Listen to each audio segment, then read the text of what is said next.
whakawhanaungatanga.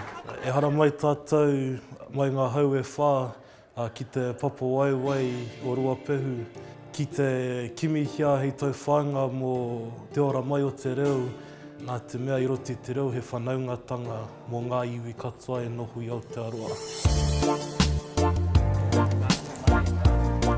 Whanaungatanga, because we're like a family now, like, you know. We all gathered together to collaborate about our key ideas. It makes me feel unique. I'm getting a lot of confidence from the activities we're doing. Never really been in a place like this and been doing activities like this, but it's cool, I like it.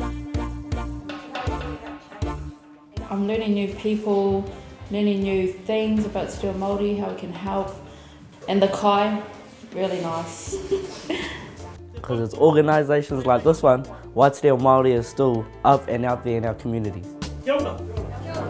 I'm so pleased that someone thought about this for this day to happen and for all of us rangatahi to reunite, build relationships with each other and to share each other's knowledge on Māori. Hua, hua, hua, we are the place for Ōhākune.